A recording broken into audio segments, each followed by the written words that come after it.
Survive the Night has been in development for the past year. The creation process is nearing completion.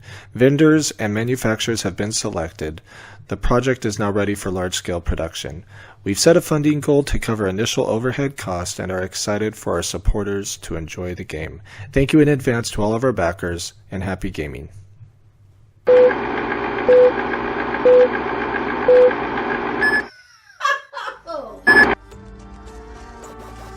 Hi, my name's Catherine Podeska, and this is my husband Caleb, and we are the creators of the board game Survive the Night, which is a solo or co-op board game. Survive the Night was designed to be a fast-paced game, something that you knew roughly how long it was going to take you from the moment you started, but one that was going to give a different playthrough every single time. Different experience. There are story cards, there's player choice, there's combat, there's crafting, there's preparation, there's a little bit of betrayal, depending on the story card and how big of jerks you play board games with. To start Survive the Night, you don't know the whole story, but your characters in the game, 1 to 5 players, know that something is going on, not good. Think natural disaster. Society is breaking down. It's going down fast. Talking War of the Worlds. Anxiety. So your character is in this setting, and you're going off to this cabin where you hope that you can be safe. So that's where the decisions start to come in through and presented by the story cards.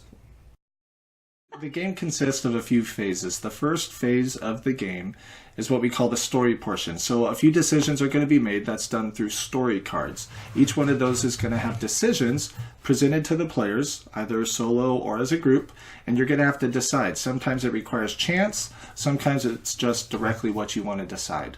After that phase is done, that's going to set up the second phase, which is what we call the prep phase of the game. In this phase, there's a unique quality in that there will be a timed portion in this phase.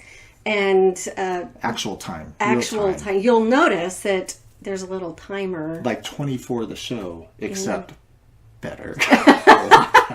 So depending on the choices that you make and the sacrifices that you make, you can gain time or lose time.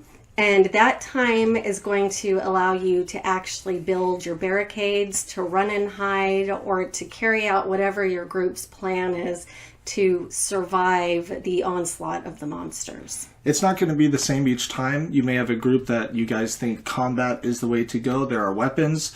There are guns, melee weapons, ranged weapons, but a lot of those same resources are going to need to go towards barricades or ammunition. There are over 100 item cards in this game, and they will include items that can be picked up along the way. They'll be weapons.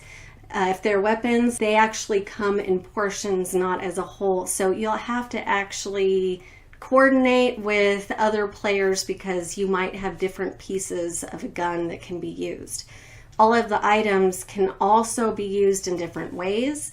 You can build barricades with any of the items, and for example, a chair can be used for multiple purposes because it can also be used for fire. It's another reason why coordinating with the rest of the group is a good idea.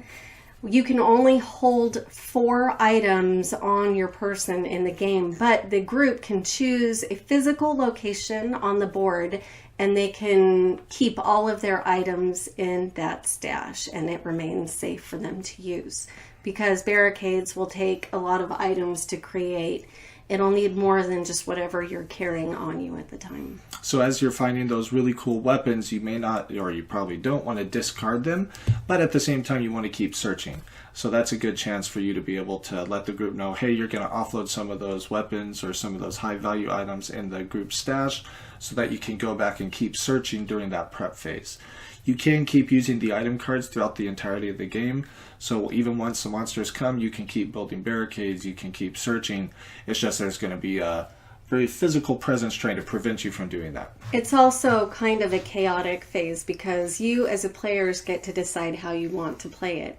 You can either roll one at a time and coordinate what your moves are going to be and what your strategy is, or it can be a free-for-all where everybody is rolling and moving how they want to and sacrificing that group coordination. We'll literally have only 15 to 25 minutes until the zombies, vampires, or werewolves are going to arrive. And at that point, depending on how you've used that time, will determine how long and how successful you are for the next few minutes, because the game's going to be over pretty shortly if you've misused that time.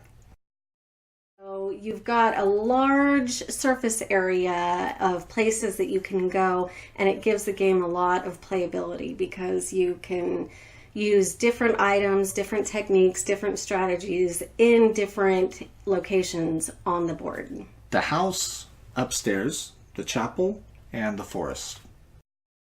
So in the first option, there's 4 white carved crystal skulls that represent the humans, and then we'll use standees for the monsters. There will be 20 zombies and 6 werewolves and 4 vampires. The second option is where all of them are the carved skulls. You'll still have the 4 human white skulls, and then you will have corresponding color skulls for the monsters that are also carved out of crystal. So it's kind of a cool looking feel to the game that makes it kind of unique and fun. But you do get those 2 options, as well as an expandable option, so that if you have a larger group of players, you can add skulls to your game, as well as some extra story cards that will allow you to play with specifically a larger group. We think you'll really like the game. It's exciting, it's fun.